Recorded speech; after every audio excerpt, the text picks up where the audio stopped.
السلام علیکم ڈیئر بچوں، کیسے ہیں آپ لوگ؟ امید کرتی ہوں خیر خیریت سے ہوں گے۔ Welcome to learn with Hora. آج میں آپ کو ایک چیز بتانے والی ہوں، غزوہ بدر کے بارے میں بتانے والی ہوں بچوں۔ تو غزوہ بدر کو پڑھنے سے پہلے میں آپ کو سب سے پہلے یہ بتا دوں کہ غزوہ کیا چیز ہوتی ہے۔ غزوہ کہتے ہیں جنگوں کو۔ اچھا، آپ نے جب آپ کی مدرس نے آپ کو اسلام کے متعلق غزووں کے بارے میں یا جنگوں کے بارے میں بتایا ہوگا کہ مسلمانوں نے جو جنگیں لڑی تھیں، تو اس میں ایک جنگ کا تو بار بار ذکر ہوا ہوگا کہ ایک دفعہ کی جنگ ایسی تھی کہ مسلمانوں کے پاس صرف 313 سپاہی تھے یا 313 مسلمان تھے جو لڑ سکتے تھے، اور کفار کے پاس بے تحاشا فورس تھی۔ مسلمانوں کے پاس نہ تلواریں تھیں، نہ زریں تھیں، نہ ہی اونٹ گھوڑے تھے، خچر تھے کہ جس کے ساتھ مل کر نہ نیزے تھے کہ جس کی وجہ سے وہ مسلمان جنگ جیت سکتے ہوتے تھے۔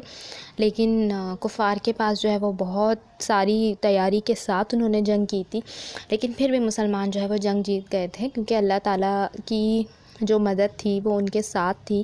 اللہ تعالیٰ کا جو کرم تھا وہ مسلمانوں پر ہوا تھا۔ حضور صلی اللہ علیہ وسلم نے اللہ تعالیٰ سے دعا کی تھی، تو اللہ تعالیٰ نے مسلمانوں کی مدد کی تھی اور مسلمان یہ جنگ جیت گئے تھے۔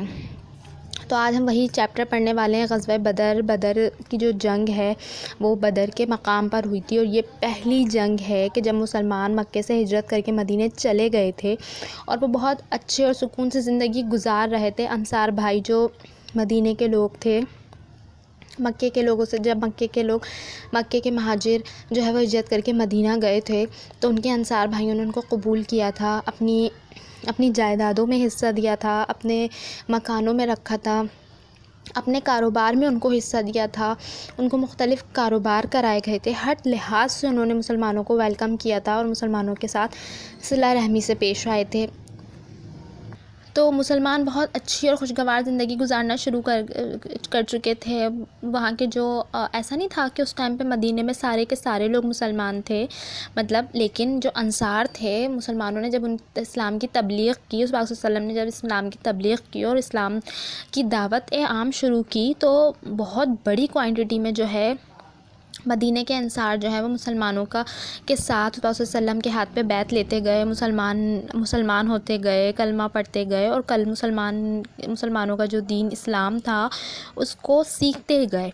تو یہ بات ظاہر ہے کفار کو بالکل برداشت نہیں ہوئی۔ کفار تو ہمیشہ سے یہ چاہتا تھا کہ اسلام کو جڑ سے ختم کر دے، اور وہ اسلام کی اس ترقی سے اندر ہی اندر خوفزدہ بھی ہو رہے تھے، کیونکہ اسلام اگر اتنا طاقتور ہو جائے گا، مسلمان اتنے طاقتور ہو جائیں گے، تو سب سے زیادہ خطرناک بات جو ہو منافقین کے لیے ہی ہوگی، یہودیوں کے لیے ہوگی، کفار کے لیے ہوگی۔ تو مشرکین نے اس ٹائم پہ جو ہے وہ مسلمانوں کو ایک دفعہ پھر جو ہے وہ پریشان کرنے کے لیے یا صفحہ ہستی سے مٹانے کے لیے ایک دفعہ پھر وہ چال چلتے ہیں، ایک دفعہ اور وہ پلان کرتے ہیں۔ تو وہ پلان جو جنگ کی صورت میں کیا جاتا ہے وہ غزوہ بدر کہلاتا ہے۔ تو وہ جنگ تھی جو انہوں نے پلان کی تھی کہ آمنے سامنے آ کے اس تمام مسلمان کو مار دیا جائے گا، لیکن وہ بدر کے مقام پہ تھی، تو اس لیے جنگ بدر یا غزوہ بدر کہا، اس کو نام دیا گیا۔ اچھا، یہ جنگ کے اسباب کیوں بنے تھے، کیوں پیدا ہوئی، جنگ کی وجہ کیوں بنی، اس کا بھی ہم ایک آپ کو چھوٹا سا بچوں ریویو دیتے ہیں۔ قریش نے عبداللہ بن ابی کو خط لکھا تھا کہ پاک صلی اللہ علیہ وسلم اور ان کے ساتھیوں کو مدینے سے نکال دو، ورنہ ہم تم پر حملہ کر دیں گے۔ جو مسلمان بھی حج کے لیے جاتا، مکہ جاتا، قریش مکہ اسے طرح طرح کی دھمکیاں دیتے۔ مثلاً ابو جہل نے حضرت سعد بن معاذ رضی اللہ عنہ کو دھمکی دی کہ تم نے ہمارے دشمن کو پناہ دی ہے، اور اگر ہم تمہیں آئندہ حج نہیں کرنے دیں گے اگر تم نے ان کو اپنی پناہ گاہ سے نکالا نہیں تو۔ قریش کے ایک دستے پہ مدینہ کی چراگاہ پہ حملہ کر دیا، مویشی لوٹ کے چلے گئے۔ مسلمانوں کو تنگ کرنے کے لیے انہوں نے مدینہ کے جو انصار تھے یا قریش ان کو تنگ کرنا شروع کر دیا، جس کی وجہ سے ایک جنگ کا جو سلسلہ ہے وہ بننا شروع ہو، اور مسلمان اور جو مشرکین ہیں وہ آمنے سامنے آئے۔ اچھا، کفار مکہ نے مدد کے لیے ابو جہل کی قیادت میں 1000 کا لشکر تیار کر لیا۔ ابو جہل کی قیادت تھی، ابو جہل ان کا لیڈر تھا، اور اسی جنگ میں ابو جہل جو ہے وہ اس دنیا سے فانی ہو جاتا ہے، دنیا سے مر جاتا ہے اور جہنم واصل ہو جاتا ہے۔ اس لشکر میں آپ دیکھیں کتنے گھوڑے تھے، 100 گھوڑے تھے، 600 زرہیں تھیں اور بہت سے اونٹ شامل تھے۔ ابو سفیان تجارتی قافلے کے ساتھ صحیح سلامت مکے پہنچ جاتے ہیں، لیکن کفار جو ہیں وہ چونکہ تیاری کر چکے ہوتے ہیں، اس لیے انہوں نے فیصلہ کر لیا ہوتا ہے کہ ہم مدینے پہ حملہ کر کے اسلام کا خاتمہ کر دیں گے۔ تو یہ واقعہ اس غزوے کی فوری وجہ بنتا ہے۔ اچھا، حکم الہی کیا ہوتا ہے؟ اللہ تعالیٰ بھی حکم کر دیتے ہیں، قرآن پاک میں نازل ارشاد بھی نازل کر دیا گیا ہے کہ جن لوگوں سے جنگ کی جا رہی ہے ان کو بھی جنگ کرنے کی اجازت دی گئی، کیونکہ وہ مظلوم ہیں اور بے شک اللہ کی مدد ان پر قادر ہے۔ اللہ تعالیٰ نے مسلمانوں کو اس میں جو ہے وہ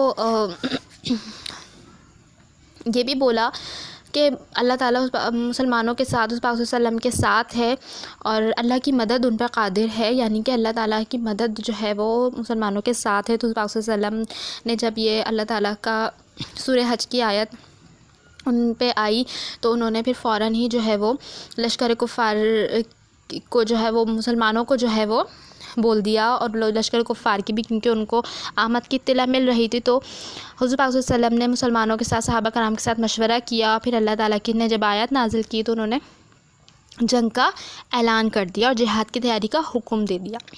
جہاد کی تیاری کا تو حکم دے دیا، لیکن اصل میں مسلمانوں کے پاس وسائل ہی نہیں تھے کہ وہ تیاری کیا کرتے۔ ان کے پاس تو تیاری میں صرف اپنی جانوں کو قربان کر دینے کے علاوہ یا جوش اور جذبہ اور ولولے کے علاوہ ان کے پاس کچھ نہیں تھا کہ جس کی وہ تیاری کرتے، اور دوسری ان کے پاس صرف اور صرف عبادات تھیں، جس کی وجہ سے انہیں مکمل یقین تھا کہ ہم جو ہے وہ جنگ جیت جائیں گے۔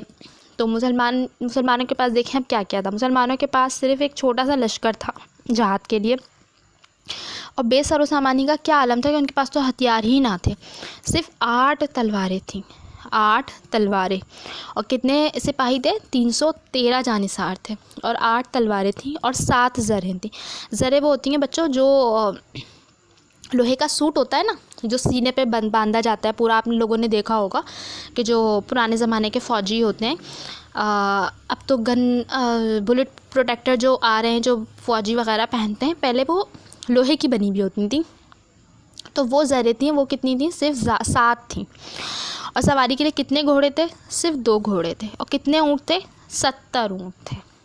اچھا، 313 جانثار تھے ہم، اور مسلمانوں کے پاس صرف، اور ان کے پاس 1000 کا لشکر تیار تھا، اور ان کے پاس بے تحاشا سامان تھا لشکر کے پاس، لیکن چونکہ مسلمانوں نے کو اللہ تعالیٰ کا پیغام مل چکا ہوتا ہے، اللہ تعالیٰ نے ان پہ کو کہہ دیا ہوتا ہے کہ جنگ کی اجازت دے دی ہوتی ہے، اللہ تعالیٰ نے، پاک صلی اللہ علیہ وسلم نے بھی ان کو جنگ کی اجازت دے دی ہوتی ہے، تو وہ اللہ تعالیٰ کا رحم مانگتے ہوئے، اللہ تعالیٰ کی مدد مانگتے ہوئے، دعائیں کرتے ہوئے پہنچ جاتے ہیں بدر کے مقام پر۔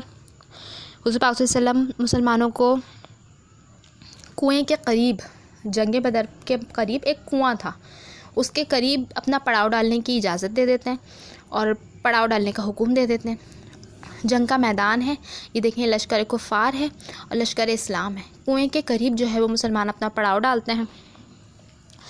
نہ تو مسلمانوں کے پاس کھانے کا سامان ہوتا ہے، کیونکہ ظاہر ہے جنگ پہلے کے زمانے میں جو جنگ ہوا کرتی تھی وہ ایک میدان میں ہوا کرتی تھی، گھروں میں یا گلیوں میں نہیں ہوا کرتی تھی، تو اس میدان میں نہ مسلمانوں کے پاس پراپر کھانا تھا، نہ ان کے پاس جانور تھے، اور جانوروں کا کھانا بھی نہیں تھا، لیکن مسلمانوں نے پھر بھی ان کے پاس اپنا جوش، ولولہ، اللہ تعالیٰ سے محبت، حضور پاک صلی اللہ علیہ وسلم سے محبت، اسلام سے محبت ہی جس کی وجہ سے وہ غزوہ بدر میں فتح یاب ہوتے ہیں۔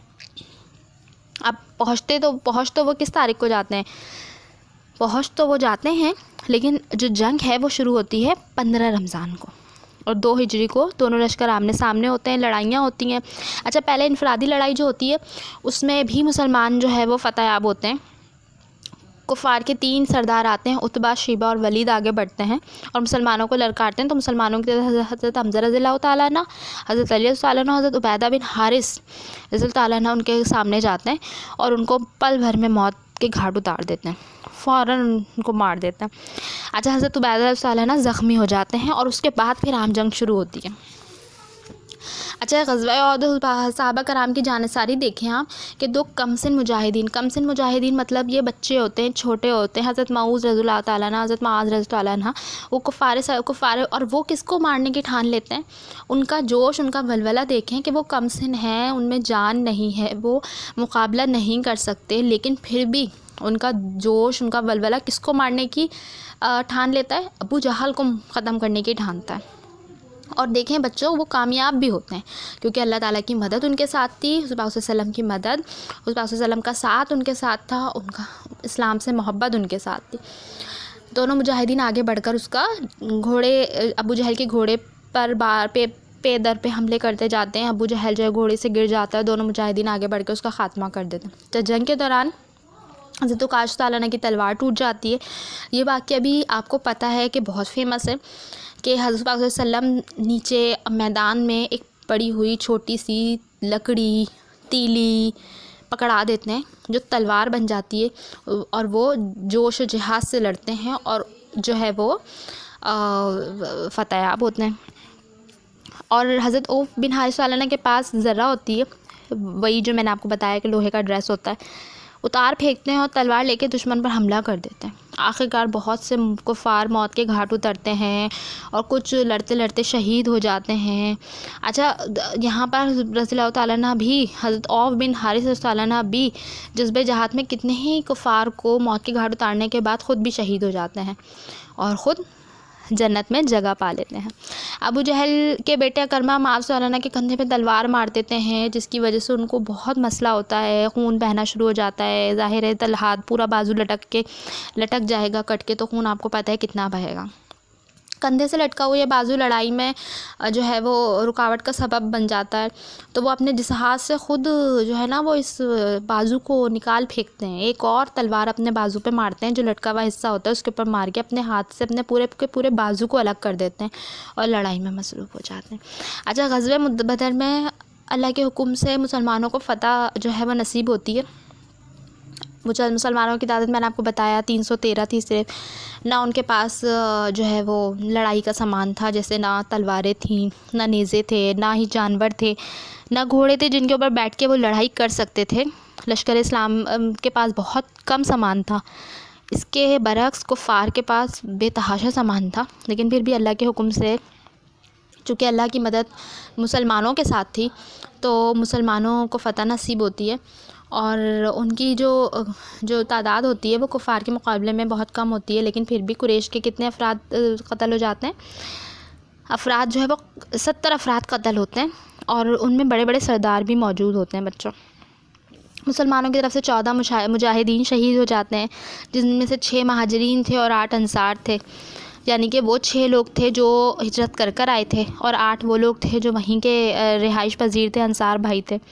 کفار کے 70 افراد کو قیدی بنا لیا جاتا ہے، کچھ کو احسان کے طور پہ چھوڑ دیا جاتا ہے. حضور پاک صلی اللہ علیہ وسلم کچھ کو احسان کے طور پہ چھوڑ دیتے ہیں کہ جیسے جن کے چھوٹے بچے ہوتے ہیں یا اس طرح کے کوئی ان کے مسئلے مسائل ایسے ہوتے ہیں کہ ان کی تو حضور پاک صلی اللہ علیہ وسلم ان کو چھوڑ دیتے ہیں.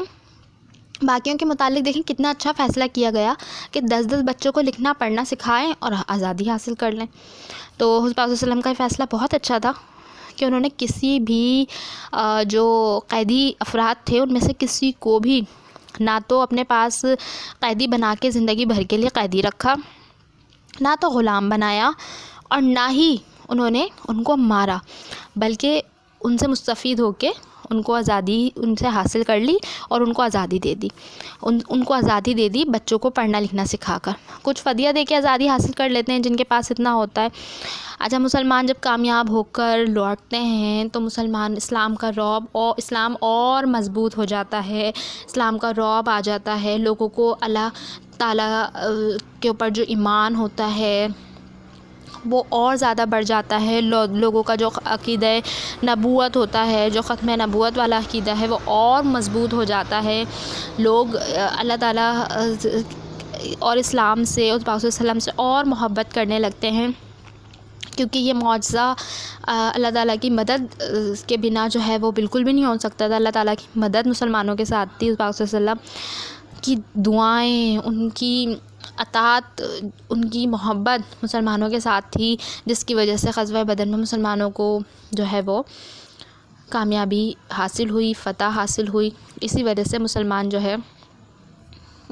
مسلمان اور بہت سے لوگ جو ہیں، جو مدینہ کے بہت سے لوگ ہوتے ہیں جو مسلمان ابھی نہیں ہوئے ہوتے ہیں، تو وہ اسلام قبول کرنا شروع کر دیتے ہیں، اسلام میں پے در پہ شامل ہونا شروع ہو جاتے ہیں، اور اس فتح کی وجہ سے کفار کا غرور خاک میں مل جاتا ہے، اور کفار کے دل میں اسلام کا، حضور صلی اللہ علیہ وسلم کا، صحابہ کرام کا جو ہے وہ ایک ڈر بیٹھ جاتا ہے.